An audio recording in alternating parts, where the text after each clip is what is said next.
The silence in the VIP suite of the obsidian room was heavier than the gold chandelier hanging above it. Grant Sterling, a man whose net worth hovered in the billions, sat with a smirk plastered across his face, confident that his money could buy him out of the humiliation he had just caused. He had just called Isabella, the quiet waitress filling his water glass, uneducated trash for bumping his table. He didn't know that the woman trembling in the apron wasn't trembling from fear, but from the effort of holding back a laugh. He didn't know that the trash pouring his sparkling water held 3 PhDs and controlled the very bank that was about to foreclose on his empire. When she finally spoke, she didn't apologize. She switched dialects, and Grant Sterling's world began to crumble. The obsidian room was the kind of establishment where the air conditioning smelled like expensive vanilla and the silence cost $500 a plate. Located on the 45th floor of a sleek tower overlooking Central Park, it was a sanctuary for New York's elite, the hedge fund managers, the oil tycoons, and the old money families who spoke in hushed tones about summering in the Hamptons. For Isabella Certain, the restaurant was simply a place where her feet throbbed and her patience was tested nightly. Isabella adjusted the collar of her starch-stiff uniform in the reflection of a polished brass railing. Her name tag read, Isabella, plain and simple. No surname, no title, just the help. At 26, she had mastered the art of being invisible. To the patrons of the obsidian room, she was a pair of hands that delivered filet mignon and a ghost that refilled wine glasses. She wasn't a person. She was a function. Table 4 needs a refresh on the sourdough, the floor manager, Jeffrey, hissed as he walked past her, snapping his fingers near her ear. Jeffrey was a man who believed that anxiety was a management style. He was terrified of the clientele and took it out on the staff. And for God's sake, fix your apron strings. You look like you've been wrestling in the kitchen. Yes, Jeffrey, Isabella said, her voice calm, devoid of the irritation that flared in her chest. She walked to the service station, her movements precise and graceful. Nobody looked at her. If they had, they might have noticed that her posture wasn't that of a typical server. It was the posture of a ballerina or perhaps a diplomat. They might have noticed that her eyes, sharp and intelligent, scanned the room not just for empty glasses, but for social cues, reading the body language of the powerful men and women dining there. Isabella was currently living a double life, though not the kind found in spy novels. 2 years ago, she had been Isabella Harrington, heiress to the Harrington global logistics empire. She had grown up in boarding schools in Switzerland, spent her summers in Tokyo, and her winters in Milan. She had absorbed languages the way other children absorbed cartoons. But when her father, the formidable Arthur Harrington, tried to force her into a strategic marriage to merge their company with a corrupt rival firm, Isabella had refused. The ultimatum had been brutal: marry him or lose everything. Isabella had chosen her freedom. She walked away from the trust fund, the penthouse, and the name. She took her middle name, rented a shoebox apartment in Queens, and got a job waiting tables. She wanted to prove to her father, and to herself, that she could survive without the Harrington safety net. She was 6 months away from finishing her master's thesis on comparative linguistics at Columbia University, paid for with her own tips. Tonight, however, the air in the restaurant felt different. There was a nervous energy radiating from the host stand. "Big night," Sarah, another waitress, whispered as she loaded a tray with dirty dishes. "Jeffrey is losing his mind. Apparently Grant Sterling is coming in." Isabella froze for a fraction of a second. "Sterling? The tech mogul?" "The very same." Sarah rolled her eyes. "He rented out the entire East Wing. Apparently he's trying to close some massive international merger. He's bringing in investors from all over the world. Jeffrey said if we mess this up, we're all fired. Isabella felt a cold knot form in her stomach. She knew Grant Sterling. Not personally, but she knew his type. He was a shark in a bespoke suit, arrogant, loud, and famous for his temper. He had been featured in Forbes not just for his wealth, but for his hostile takeovers. He was the kind of man who viewed service staff as furniture. "Great," Isabella muttered, grabbing a fresh pitcher of water. "Just what we need." "You're on his section," Sarah said sympathetically. "Good luck. I heard he made a waiter at Le Bernardin cry last week because the ice cubes were the wrong shape." Isabella tightened her grip on the pitcher. She had dealt with difficult men before. She had grown up surrounded by them. Grant Sterling was just another bully with a credit card. She would do her job, keep her head down, and go home to her quiet apartment. She didn't know that tonight, keeping her head down would be impossible. At 8:15 p.m., the elevator doors slid open with a soft chime, and Grant Sterling stepped into the obsidian room like he owned the building. He was a tall man, broad-shouldered, wearing a navy Tom Ford suit that probably cost more than Isabella's entire year of rent.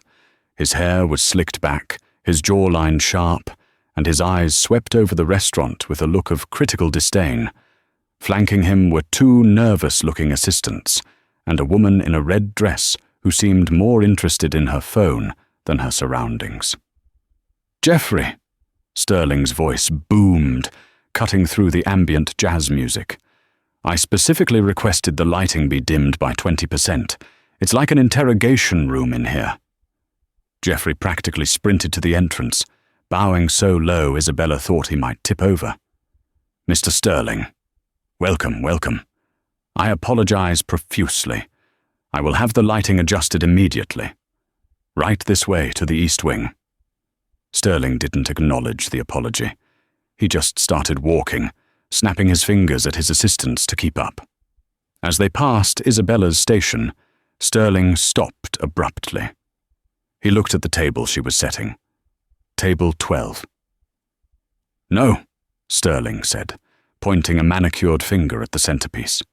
"I hate lilies. They smell like a funeral. Get them out of here.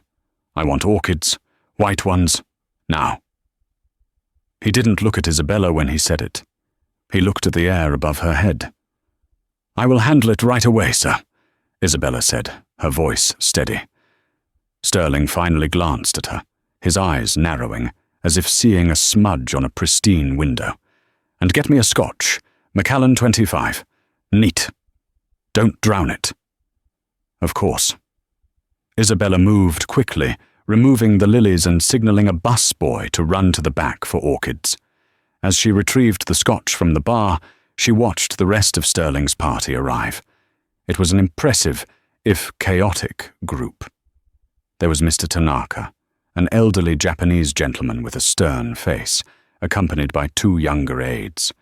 There was Madame Lefebvre, a sharp-eyed French woman who looked like she could price a diamond from across the room. There was a boisterous Russian man, Mr. Volkov, who was already laughing loudly at something his translator said. And finally, a quiet, intense man in a grey suit whom Isabella recognized from the news as Mr. Al-Fayed, a major investor from Dubai. It was a United Nations of capital. Sterling was trying to secure funding from all of them simultaneously to save his floundering tech company, Sterling Dynamics. Rumors in the financial pages suggested he was over-leveraged and desperate, but looking at him now, leaning back in his leather chair, he looked like a king holding court. Isabella approached the table with the scotch on a silver tray. She placed it down on a coaster with millimeter precision. "Your drink, sir," she murmured. Sterling ignored her. He was busy gesturing to a young man sitting to his right, his hired translator. "Tell Tanaka that I'm ready to sign the distribution rights for Tokyo if he agrees to the 15% royalty drop, Sterling barked at the translator. The translator, a sweaty young man named Kevin, looked terrified. He fumbled with a notebook. He turned to Mr. Tanaka and spoke in Japanese. Isabella, standing just a few feet away with her tray, felt a wince ripple through her body. Kevin's Japanese was atrocious. He hadn't used the honorific keigo language required for business dealings with an elder. Instead of saying, "Mr. Sterling proposes a mutually beneficial adjustment," Kevin had essentially said, "He wants to cut your money, old man." Mr. Tanaka's face hardened. He said something sharp to his aide in Japanese. "Does this boy have no manners? Is this how Sterling treats us?" Sterling looked at Tanaka's angry face and frowned. He turned to Kevin. "What did he say? Is he happy?" Kevin, sweating profusely, lied. Yes, Mr. Sterling. He says he is considering it deeply." Isabella bit her lip. She should walk away. It wasn't her business. She was a waitress, but the linguistic butchery was physically painful to witness. Sterling clapped his hands. "Good. Now, someone pour the wine. Where is that girl?" He spun around and nearly collided with Isabella, who was waiting for a gap in the conversation to offer water. The sudden movement knocked the water pitcher in her hand. She corrected her balance instantly, saving the pitcher, but a few drops of condensation splashed onto the sleeve of Sterling's suit. The table went silent. Sterling looked at the 3 drops of water on his cuff like they were acid. He slowly looked up at Isabella. "You clumsy idiot," he hissed, loud enough for the entire table and half the restaurant to hear. "I apologize, sir," Isabella said, grabbing a napkin. "You turned quite suddenly. Don't give me excuses." Sterling slammed his hand on the table. "This is a $5,000 suit. Do you have any idea who I am? Do you have any idea who these people are?" "I do, sir," Isabella said, her chin lifting slightly. "I can fetch some club soda. It will take the watermark right out." "I don't want your club soda," Sterling sneered. "I want a server who has a brain. God, it's so hard to find good help these days. They hire these uneducated nobodies off the street and put them in a room with billionaires." He turned to his guests, letting out a dry, mocking laugh. "My apologies, everyone. The help here is clearly struggling to comprehend the gravity of the situation. She probably doesn't even understand what we're doing here. She thinks we're just eating dinner." Madame Lefebvre looked uncomfortable. Mr. Tanaka looked disgusted, but not at Isabella. "Just get out of my sight." Sterling dismissed her with a wave of his hand. "Send the manager, and bring us the menus, and try not to drown the menus, okay?" Isabella felt the heat rise in her cheeks. Not shame, anger, pure, cold anger. She tightened her grip on the silver tray until her knuckles turned white. She took a deep breath, performed a slight, dignified bow, and backed away. "As you wish, sir." She walked back to the service station. Jeffrey was already hyperventilating. "What happened? Did you spill on him? Isabella, I swear to God." "He bumped into me, Jeffrey," she said coolly. "He requires the menus. I'll take them." No, send Sarah." "You stay back," Jeffrey panicked. "I am the lead server for the East Wing," Isabella said, her voice dropping an octave, sounding suddenly very much like the daughter of Arthur Harrington. "I will finish the service. If you pull me now, it looks like an admission of incompetence. It makes the restaurant look weak." Jeffrey blinked, stunned by her tone. He hesitated, then nodded. "Fine. But one more mistake, and you're out. Tonight." Isabella picked up the heavy leather-bound menus. She wasn't going to make a mistake. She was going to make a point. When Isabella returned to the table, the atmosphere had deteriorated from tense to catastrophic. Sterling was trying to conduct 3 negotiations at once, relying entirely on Kevin, the sweaty translator. The problem was, Kevin only seemed to speak passable Spanish and very broken Japanese. He clearly didn't speak Russian or Arabic. Mr. Volkov, the Russian oil magnate, was red in the face. He was shouting something in Russian about the contract terms regarding the pipeline logistics. He was pointing at a document in front of him. "Kevin, what is he saying?" Sterling demanded, wiping his brow. "Is he asking for more equity?" Kevin looked like he was about to vomit. "I think he's angry about the vodka." "Maybe." "The vodka?" Sterling shouted. "We're discussing $1 billion merger, and you think he's mad about vodka?"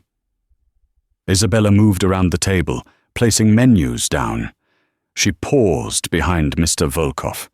She understood perfectly what he was shouting. He wasn't talking about vodka. He was saying, "This contract puts all the liability on my shipping fleet. It's a trap. I will not sign this garbage." Sterling turned to the French investor, Madame Lefebvre. "Madame, surely you see the value in the tech integration?" Madame Lefebvre replied in rapid-fire French, her tone icy. "Your technology is obsolete, Mr. Sterling. My engineers tell me your patent expires in 6 months. You are selling us a hollow shell." Sterling looked at Kevin. "Well?" Kevin swallowed hard. "She says she loves the technology. She's just worried about the timing." Isabella paused. She was placing a menu in front of Mr. Al-Fayed. The discrepancy was too big. If Sterling believed Kevin, the deal would collapse the moment the lawyers read the fine print. But worse, Sterling's arrogance was insulting the intelligence of everyone at the table. "Hey," Sterling snapped his fingers at Isabella again. "More wine, and be careful this time." Isabella uncorked a bottle of Cabernet. As she poured for Mr. Volkov, the Russian man slammed his hand on the table again, knocking the contract to the floor. "Idiots!" Volkov shouted in Russian. "I am surrounded by idiots who try to cheat me."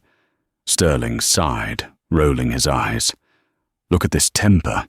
These Russians, right? Probably had too much to drink before he got here." He looked at Isabella. "Pick that up, will you?" Isabella set the bottle down. She knelt and picked up the contract. Her eyes scanned the paragraph Volkov had been pointing at. It was a liability clause, poorly translated into Russian, likely by a machine. It didn't say, "liability shared by both parties." It translated, "to liability owned solely by the secondary party." It was a legal insult. Isabella stood up and placed the paper on the table. "It's not the drink, sir," Isabella said softly. Sterling froze. The table went quiet. "Excuse me? Did you just speak?" Isabella looked Sterling in the eye. "Mr. Volkov isn't drunk. He is offended. The contract you gave him contains a translation error in Clause 4B.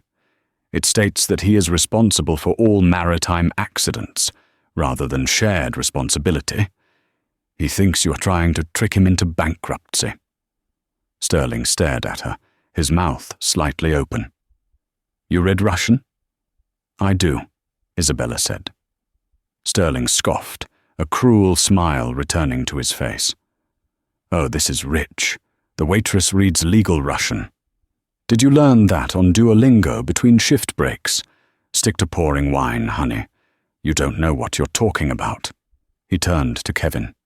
"Tell Volkov she's crazy and that the clause is standard." Kevin opened his mouth, but Mr. Volkov spoke first. He looked at Isabella, his eyes narrowing. "You understand me, girl?" he asked in Russian. Isabella replied instantly, her Russian flawless, with the crisp, aristocratic accent of the Moscow elite. "I do, sir. And you are correct. The translation is insulting. It implies your fleet is substandard. However, I believe Mr. Sterling is unaware of the error because his translator is incompetent, not because of malice." Mr. Volkov's jaw dropped. Sterling looked between them. He didn't understand the words, but he understood the tone. The power dynamic in the room shifted by a fraction of an inch. "What did you say to him?" Sterling demanded, standing up. "If you are sabotaging my deal, I will have you arrested. I will have you sued for every penny you— Oh, wait, you don't have any pennies." He laughed, looking around the table for support. "Can you believe the audacity? A waitress interrupting a boardroom discussion." He turned to Madame Lefebvre. "Madame, ignore this sideshow. Let's discuss the funding." Madame Lefebvre leaned forward, looking at Isabella with interest. "Does he treat all his staff this way?" she asked in French. Before Isabella could answer, Sterling cut in. "English, please English. We are in America." Isabella looked at Sterling. "She asked if you treat all your staff this way, Mr. Sterling. She is concerned about the corporate culture of the company she is investing in." Sterling's face turned a shade of purple. "I don't need you to translate. I have a translator." "Your translator," Isabella said, her voice gaining strength, "just told Mr. Tanaka that you wanted to cut his pension, told Madame Lefebvre that her concerns were invalid, and failed to tell you that Mr. Al-Fayed has been asking for water for 20 minutes in Arabic." Kevin, the translator, looked like he wanted to dissolve into the carpet. Sterling slammed his fist on the table. "That is enough! You are fired! Get out! Jeffrey, get security!" The room was deadly silent. Jeffrey came running from the back, pale as a sheet. "Mr. Sterling, please! I want her out!" Sterling screamed, pointing a finger in Isabella's face. "She is a liar and a fraud. She claims to speak 10 languages or whatever, just to humiliate me. She's probably a corporate spy." He looked at Isabella with pure venom. "You think you're smart? You're a waitress. You carry plates. You are nothing. If you actually knew anything, you wouldn't be wearing that apron." Isabella looked at him. The mask was off. The invisible girl was gone. She slowly untied her apron strings. "I speak 10 languages because I was raised in the embassies of the world, Mr. Sterling," she said, her voice calm but projecting to every corner of the silent room. "And I'm wearing this apron because I chose to earn my own living rather than rely on Daddy's money. Something you might know a little bit about, given that your company was inherited." Sterling laughed, a harsh, barking sound. "You want to play games? Fine, let's play." He grabbed a document from Mr. Al-Fayed's stack. It was a complex, technical schematic, written entirely in technical Arabic and Mandarin. "If you're such a genius," Sterling sneered, holding the paper up, "translate this. Right now. If you can translate this entire page perfectly in front of these witnesses, I'll give you a tip. I'll give you $10,000. But if you can't, you get on your knees and apologize to me and my guests for wasting our time." The guests watched, fascinated. It was a cruel bet. The document was incredibly dense. Even a native speaker would struggle with the technical jargon. Isabella looked at the paper. Then she looked at Sterling. "Keep your money, Grant," she said, using his first name for the first time. "But if I translate it, you have to listen to what I have to say next, without interrupting." "Deal," Sterling smirked. "Go ahead, genius. Entertain us." Isabella took the paper. She didn't look at it for more than 3 seconds. She didn't need to. She recognized the logo on the header. It was a schematic from Harrington Global, her father's company. She took a breath, looked at the stunned faces around the table, and began to speak. The silence in the obsidian room had texture now. It was thick, suffocating, and centered entirely on the woman standing in the center of the East Wing, holding a document meant only for the eyes of high-level engineers and billionaire investors. Isabella didn't begin with a stutter or a pause. She didn't need to or ah as her brain searched for equivalents. The languages on the page, complex technical Mandarin regarding microprocessor architecture, interspersed with high-level Arabic legalese, concerning intellectual property rights in the Gulf region were as familiar to her as the nursery rhymes of her childhood. She began to speak, her voice clear, modulated, and possessing an authority that seemed alien coming from someone wearing a polyester uniform. The document is a due diligence report commissioned by the firm of Harrington Global regarding the viability of Sterling Dynamics' Project Chimera processor unit, Isabella began, looking directly at Mr. Al-Fayed, who sat up straighter at the mention of the originating firm. Sterling let out a snort. "It is not. It's just a schematic. See? She's lying already." Isabella ignored him. She switched flawlessly into fluent, elegant Arabic, addressing Mr. Al-Fayed directly. "Sir, this section details the patent filings in Dubai. It states clearly that the core architecture of the chip was not developed in-house by Sterling Dynamics, but rather licensed from a defunct Taiwanese firm 3 years ago. The license is non-exclusive and expires in 90 days. Mr. Al-Fayed's calm demeanor cracked. His eyes widened. He looked at the document, then at Sterling, his expression darkening from curiosity to suspicion. Isabella didn't stop. She turned her attention to the Mandarin section, addressing Mr. Tanaka. She spoke the crisp, formal dialect used in high-level Beijing boardrooms. "Mr. Tanaka, this segment highlights the thermal throttling issues. The report indicates that during stress testing, the processor overheats by 45% beyond industry safety standards.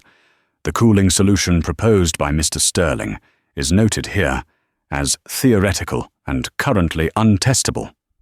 The report concludes that mass production in its current state would lead to a catastrophic failure rate of nearly 30% within the first year."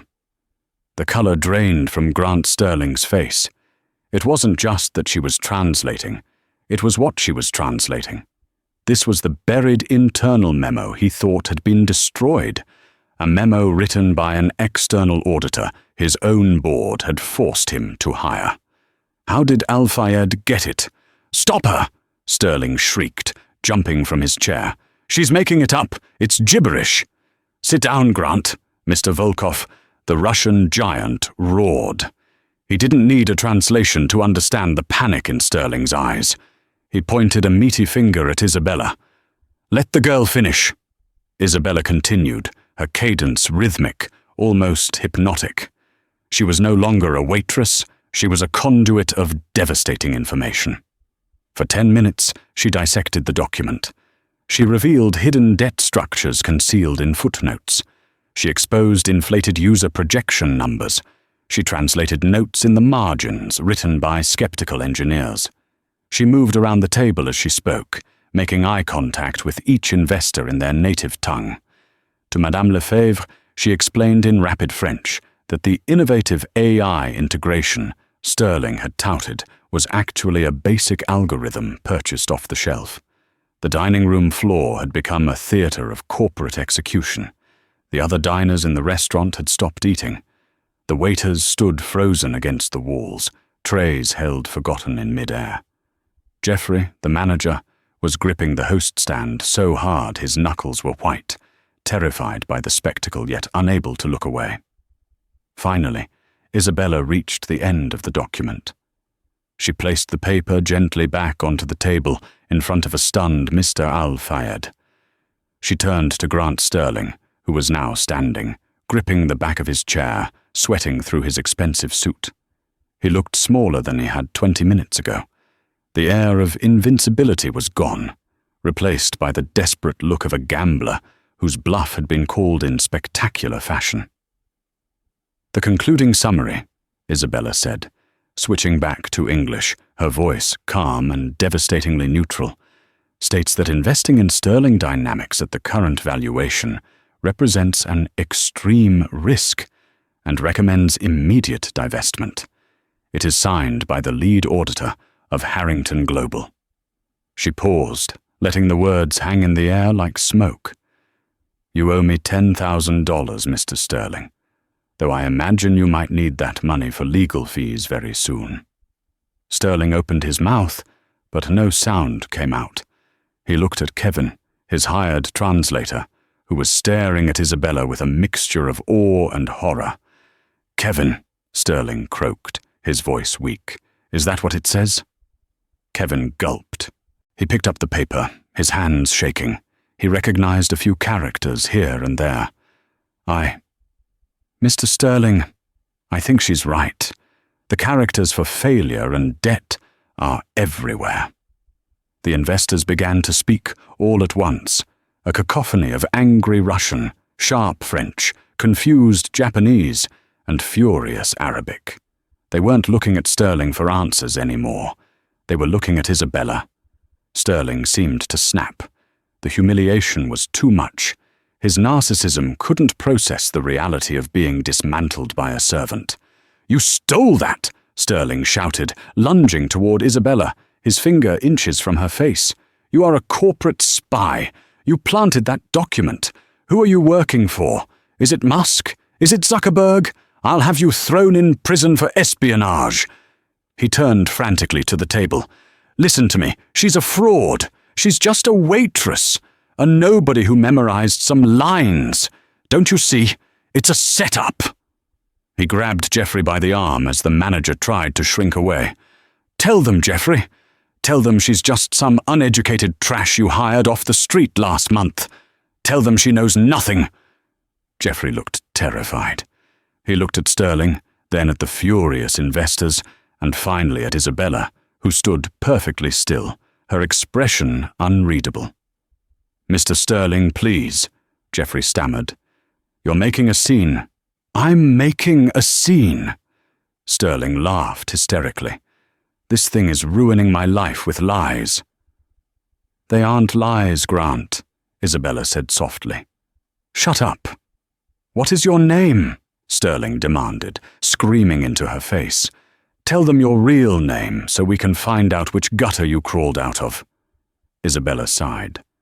It was a sound of profound weariness. She reached up and unpinned the simple plastic name tag that read Isabella. She looked at it for a moment, then dropped it onto the silver tray on the table. It landed with a sharp, metallic clink that echoed in the silence. "You're right about one thing, Mr. Sterling," she said. "I haven't been entirely honest with you tonight." She raised her head, her posture shifting subtly. The deference of the service worker evaporated completely, replaced by a cold, aristocratic bearing that belonged in a boardroom, not a dining room. "My name is not just Isabella," she said, her voice ringing clear. "My full name is Isabella Sophia Harrington." She paused, letting the name hit the room like a physical blow. "My father is Arthur Harrington, and the company that wrote the report proving you are a fraud is mine." The name Harrington didn't just mean money. In the circles these people moved in, Harrington meant infrastructure. It meant global logistics, shipping fleets that rivaled navies, and a private equity arm that could topple governments if it chose to call in its debts. Arthur Harrington was not a tech bro hoping for an IPO. He was old, immovable power. The reaction at the table was instantaneous and electric. Mr. Tanaka, who had been looking at Isabella with suspicion, gasped. He immediately stood up and bowed, a deep, respectful bow of 90 degrees, holding the position for several seconds. "Harrington-sama," he breathed in Japanese, his tone reverential. "I had the honor of meeting your grandfather in Kyoto 30 years ago. I apologize deeply for the disrespect shown at this table tonight." Isabella returned the bow perfectly, with the exact degree of angle required for his seniority. "The honor is mine, Tanaka-san. My grandfather spoke highly of your integrity." Madame Lefebvre covered her mouth with a perfectly manicured hand. "Mon Dieu," she whispered. "Isabella Harrington, the prodigy who vanished from society 2 years ago. The rumors said you were in an ashram in India." "Queens, actually," Isabella said dryly in French. "The falafel is better." Grant Sterling looked like he had been hit by a truck. He staggered back, gripping the edge of the table for support. His brain was misfiring, unable to reconcile the image of the girl he had abused for an hour with the reality of who she was. "No," Sterling whispered. "No, that's impossible. You're waiting tables. You're wearing an apron. Arthur Harrington's daughter wouldn't be serving me scotch." "I assure you, Grant, the irony is not lost on me," Isabella said coolly. "I left that world because I found it suffocating, filled with men exactly like you, men who believe their bank account gives them the right to treat other human beings as accessories. I wanted to see if I could survive on my own merits, without the Harrington shield." She gestured around the lavish restaurant. "And I have. I pay my rent. I am finishing my master's degree. And I handle people like you every night for $20 an hour plus tips. And tonight, I learned that competence has nothing to do with the price of your suit." Sterling looked around the room for an ally, but he was on an island. The investors were looking at him with undisguised disgust. They realized they had almost handed billions of dollars to a charlatan, and they had been saved only by the incredible coincidence of insulting the wrong waitress. Mr. Volkov stood up to his full, imposing height. He grabbed the contract he had been about to sign and ripped it in half. The sound was loud and final. "You tried to cheat me, little man," Volkov growled in Russian, throwing the torn paper at Sterling. "If I ever see your face in Moscow, you will regret it." He turned to Isabella, his demeanor softening instantly. He took her hand and kissed it gallantly. "Miss Harrington, you have saved me a great deal of money and embarrassment tonight. If you ever tire of this," he gestured to the restaurant, "my company is always in need of people who can actually read contracts. Name your price." "Thank you, Mr. Volkov." Isabella smiled warmly. "I will keep that in mind." Madame Lefebvre stood up as well, gathering her purse. "Mr. Sterling, consider our letter of intent withdrawn effective immediately. I will be advising my board that Sterling Dynamics is toxic." She nodded to Isabella. "Enchanté, my dear. You are wasted here." Mr. Al-Fayed, who still held the damning report, stood slowly. He looked at Sterling with cold, dark eyes. "You did not just try to defraud us, Grant. You insulted us. You brought us to this table and treated us like fools, employing an incompetent child to translate complex negotiations because you were too arrogant to believe we would notice." He turned to Kevin, the sweaty translator who was trying to hide behind a potted plant. "You will never work in international business again. I will ensure it." Kevin whimpered. Al-Fayed turned back to Isabella. "Miss Harrington, please convey my deepest respects to your father. Tell him that his company's due diligence is, as always, impeccable." One by one, the pillars of Sterling's future walked away from the table. Sterling stood alone amidst the ruins of his empire. The dinner plates were untouched. The expensive wine was unopened. His reputation was not just tarnished, it was incinerated. He looked at Isabella. The rage was gone, replaced by a terrifying emptiness. He realized the true extent of what had just happened. It wasn't just this deal. The moment these people left this room, the calls would start. The rumors would fly. His stock price would flatline by tomorrow morning. The bank that held his massive loans, a bank that Isabella's father likely had a controlling interest in, would call in the debt. He was finished. "Why?" Sterling whispered, his voice cracking. He looked like a lost child. "Why did you do this? You could have just brought the water. You could have just taken the insult. Why did you have to destroy me?" Isabella looked at him, not with anger, but with a profound pity that hurt him more than the rage. "Because, Grant," she said softly, "you didn't just insult me. You insulted everyone in this room who wasn't you. You mistook kindness for weakness and silence for stupidity. I didn't destroy you. I just turned on the lights. You destroyed yourself. The dining room of the Obsidian Room had become a mausoleum for Grant Sterling's career. The other patrons, realizing the show was over but the consequences were just beginning, spoke in hushed whispers, their eyes darting between the broken billionaire and the regal waitress. Geoffrey, the manager, finally found the courage to approach the table. He looked like a man walking to the gallows. He had berated, threatened, and nearly fired the daughter of one of the most powerful men on earth.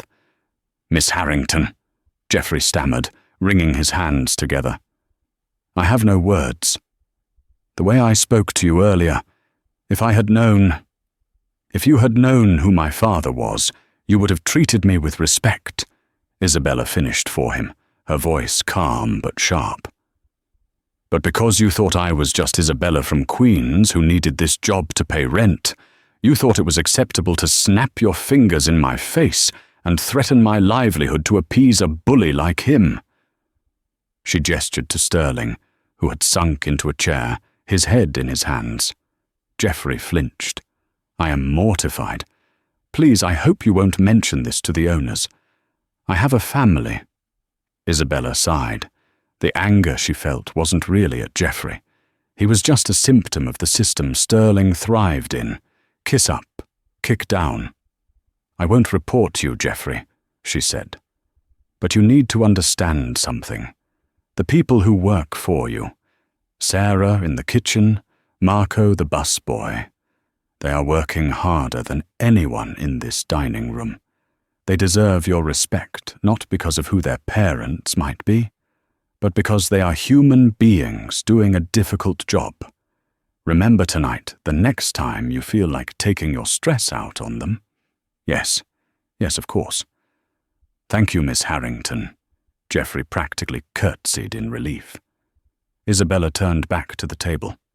Sterling hadn't moved. "Geoffrey," Isabella said, assuming command naturally. "Mr. Sterling looks unwell. Please have security escort him out of the building, ensure he gets into a cab safely, and bill his corporate account for the full rental of the East Wing, plus an automatic 25% gratuity for the staff he insulted." Sterling looked up, his eyes red. "You can't do that."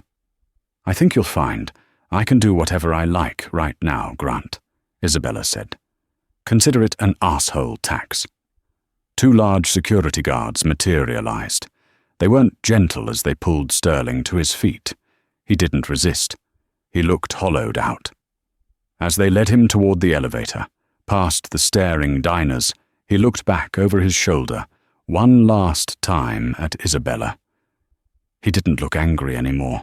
He just looked bewildered, like a man who had walked into a lion's den, convinced it was a petting zoo. The elevator doors closed, sealing his fate. The room seemed to exhale. The tension broke. The background jazz music, which had seemed to stop, became audible again. Sarah, the other waitress, walked up to Isabella slowly. Her eyes were wide as saucers. "Holy crap, Izzy," Sarah whispered. "Harrington, seriously? You drive a 2010 Honda Civic that smells like French fries?" Isabella laughed, a genuine, unrestrained laugh that broke the last of her tension. "It's a reliable car, Sarah, and I like French fries." "I thought you were crazy when you started reading that Russian." Sarah shook her head in amazement. "I was ready to grab your arm and drag you to the kitchen before Geoffrey had an aneurysm. You took down Grant Sterling. That was the most badass thing I've ever seen." "He took himself down," Isabella said modestly. "I just provided the translation." Sarah looked at her friend, really looked at her for the first time in 2 years. "So, what now? I guess you're done with apron life, huh? Back to jets and champagne?" Isabella looked around the restaurant. She looked at the station where she polished silverware. She thought about her small apartment in Queens, her thesis waiting on her desk. She thought about the satisfaction of paying her own electric bill last month. Then she thought about the look on Mr. Tanaka's face when she respected his language. She thought about the power she had felt, not from her father's name, but from her own skill, her own mind. "I don't know," Isabella said honestly, "but I think I'm done hiding." She reached behind her back and untied the apron strings. She pulled the black fabric over her head. It felt heavy in her hands, heavier than it should have. It represented 2 years of struggle, of humility, of learning who she was when nobody was watching. She folded it neatly and placed it on the service station counter next to the coffee machine. "Geoffrey," Isabella called out. The manager hurried over. "Yes, Miss Harrington. Can I get you anything? A glass of champagne on the house? The owner's private reserve?" Isabella smiled, a slightly sad smile. "No, thank you, Geoffrey. I just wanted to tell you that I quit." The morning sun over Queens did not sparkle like it did over the East River. It hit the brick wall of the adjacent tenement building and filtered through Isabella's window in a hazy, dusty grey. Isabella sat at her scratched kitchen table, wrapped in an oversized university hoodie that had seen better days. In her hands, she cradled a mug of instant coffee that was rapidly losing its heat. The apartment was silent, save for the rhythmic dripping of the faucet she had been meaning to fix for 6 months. It was a humble, quiet life. The life she had fought so hard to build. But the silence outside was a lie. Inside the digital world, a nuclear bomb had gone off. Isabella stared at the small television perched on her microwave. She had muted the volume, but the chyrons flashing across the bottom of the screen screamed loud enough to be heard in space. Every major financial news network was running the same story. The face of Grant Sterling, usually so smug and airbrushed in magazine profiles, looked grey and hollow in the paparazzi photos being splashed across the screen. She turned the volume up. An unprecedented collapse, a grave-looking anchor on Bloomberg was saying. Shares of Sterling Dynamics have plummeted 65% in pre-market trading, triggering a circuit breaker halt on the NYSE. The sell-off began late last night, following rumors of a disastrous meeting with key international investors. The screen cut to footage taken outside Sterling's penthouse just an hour ago. It showed federal agents carrying boxes, evidence boxes, out of the lobby. The SEC has confirmed they are opening a formal inquiry into allegations of fraud, intellectual property theft, and the concealment of massive debt liabilities, the reporter continued, breathless with the magnitude of the scoop. Sources close to the situation suggest that the whistle was blown not by a corporate insider, but during a dinner at the Obsidian Room, where the discrepancies were allegedly translated in real time to the foreign investors. Sterling's financing has evaporated. The banks are calling in loans. By the time the market closes today, Sterling Dynamics may effectively cease to exist. Isabella watched as a clip played of Sterling trying to rush into a waiting car. He looked like a haunted man. He wasn't wearing his bespoke suit. He was in a disheveled tracksuit, holding a briefcase over his face like a shield. He looked small. He looked like a man who had woken up to find that the world finally saw him for exactly what he was. Isabella turned the TV off. The black screen reflected her own face, pale, tired, but calm. She felt no rush of vindication. She didn't feel the thrill of revenge. Instead, she felt a heavy, finalized sense of closure. It was like closing a book on a long, tedious chapter. Grant Sterling was a symptom of a disease she had spent 2 years trying to escape, the arrogance of unearned power. By taking him down, she hadn't just saved those investors. She had exorcised her own demons. She took a sip of the cold coffee. Her phone, sitting on the table, began to vibrate. It wasn't a text from Sarah, asking for details.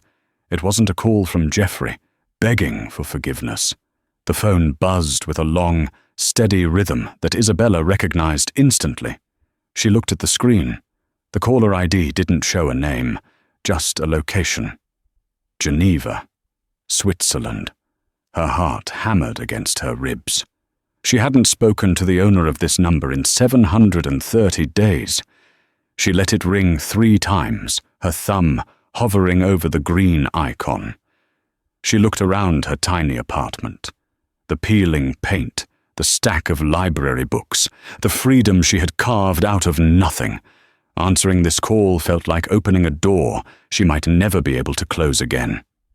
She took a deep breath and swiped right. "Hello, Father." The line was silent for a moment. She could hear the faint crackle of a transatlantic connection, and then the sound of a heavy exhale. "Isabella." The voice was exactly as she remembered it. Baritone, immovable, the voice of a man who moved continents with a signature. But there was something else in it today, a texture she hadn't heard before. It wasn't anger. It was respect. "I trust you have seen the news," Arthur Harrington said. He didn't waste time with pleasantries. He never did. "I'm watching it now," Isabella replied, keeping her voice steady. "It seems Mr. Sterling is having a difficult morning." "Difficult is an understatement," Arthur grunted. "He is finished. I just got off the phone with Mr. Tanaka in Tokyo. And before that, I spoke with Al-Fayed." Isabella waited. She traced the rim of her coffee mug with her finger. "They told me everything, Isabella," Arthur continued, his voice lowering. "Tanaka told me how you honored him with the proper dialect. Al-Fayed told me how you dissected a fraudulent contract in 3 languages without a single note. They were stunned. Al-Fayed asked me why my daughter was serving him water. He asked me if I was insane." "And what did you tell him?" Isabella asked softly. "I told him the truth," Arthur said. The admission hung heavy in the air. "I told him that I had tried to force you into a box that was too small for you. I told him that you left to find your own way. And I told him that apparently you had succeeded." Isabella felt a lump form in her throat. Her father was a titan of industry, a man who viewed apologies as signs of weakness. This was as close as he would ever get to saying he was wrong. "You embarrassed a billionaire, saved my firm's reputation by proxy, and secured the loyalty of 3 of the world's biggest investors in a single night," Arthur said. "And you did it wearing an apron." "I was just doing my job, Father. Sterling was rude. The translation was bad. I couldn't stand by and watch."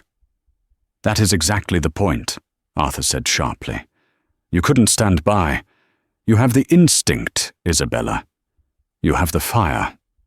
I tried to marry you off to the Mergeron family because I thought you needed protection.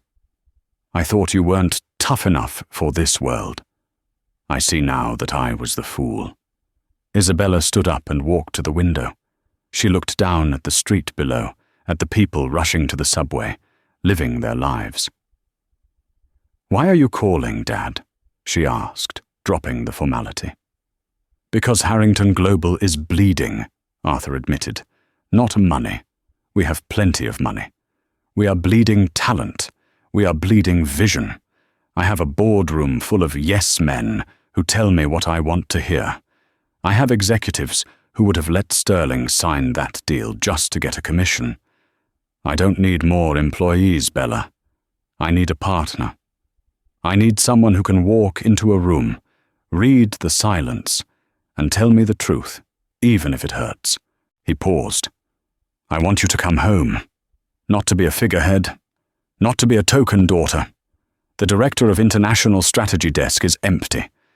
It's yours. Full autonomy. You report only to me. You handle the Tanakas and the Volkoffs of the world.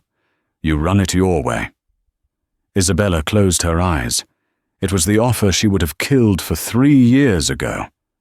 But 3 years ago, she wouldn't have been ready. She would have been Arthur Harrington's daughter, parroting his opinions. Now? Now she was Isabella.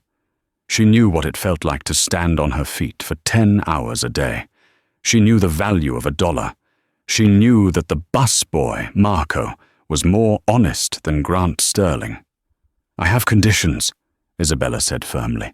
Arthur actually chuckled, a dry, rusty sound on the other end of the line. "I would expect nothing less." "Name them." "I don't want the penthouse," she said. "I'm keeping my apartment in Queens. It keeps me grounded. I don't want a driver, and I don't want anyone referring to me as the heiress. If I take this job, I earn my keep every day. The moment I feel like I'm being treated as a decoration, I walk. And this time, I won't just go to Queens. I'll go to the competition." "Agreed," Arthur said instantly. "Anything else?" Isabella looked at the Honda Civic parked on the street below. It was dented, the paint was fading, and the air conditioning only worked on Tuesdays. "Yes," she smiled. "I need a parking spot for a 2010 Honda, and don't you dare offer to upgrade it." "We will clear a space next to my Rolls-Royce," Arthur said. "We'll see you Monday at 8 a.m. Don't be late." "I'm never late, Dad." The line clicked dead. Isabella lowered the phone. She stood in the silence of the apartment for a long minute. The faucet dripped. Plip. Plip. She walked over to her closet. For 2 years, she had lived in jeans and black uniform slacks. She pushed the hangers aside, reaching all the way to the back, past the winter coats, to a garment bag that had remained zipped since the day she walked out of her father's mansion. She unzipped the bag. Inside hung a charcoal grey Armani power suit, tailored to perfection. She ran her hand over the fabric. It felt cool and smooth. 2 years ago, this suit had felt like a costume, a straitjacket binding her to a life she didn't choose. She had felt like a fraud wearing it. She took the suit out and held it up against her body in front of the mirror. She looked at her reflection. She saw the tired eyes of a waitress who had worked double shifts. She saw the determined jaw of a woman who had stood up to a bully. She saw the intelligence of a scholar who spoke 10 languages. The suit wasn't a costume anymore. It was armor. And this time, the warrior inside it was battle-tested. She thought about the apron she had left on the counter at the Obsidian Room. That apron had taught her humility. It had taught her patience. It had taught her to see the invisible people. She would never forget the weight of it. She would carry that apron in her heart every time she walked into a boardroom. Isabella smiled. It was a dangerous, confident smile, the kind that makes stock markets tremble. "Okay," she whispered to the empty room. "Playtime is over." She tossed the suit onto the bed and began to dress. The waitress was gone. The runaway was gone. Isabella Harrington was back. And the world, especially the Grant Sterlings of the world, had better be ready. What a takedown. It just goes to show that you should never judge someone by their job title. You never know who you're really talking to. Grant Sterling learned the hard way. The true power isn't about how loud you shout, but what you actually know. Isabella proved that intelligence and integrity will always outshine arrogance in the end. If you enjoyed this story of karma being served ice cold, please smash that like button. It really helps the channel grow. Share this video with anyone who needs a reminder to treat service staff with respect. And if you want more stories of incredible comebacks and dramatic twists, hit that subscribe button and ring the notification bell so you never miss an upload. Thanks for watching.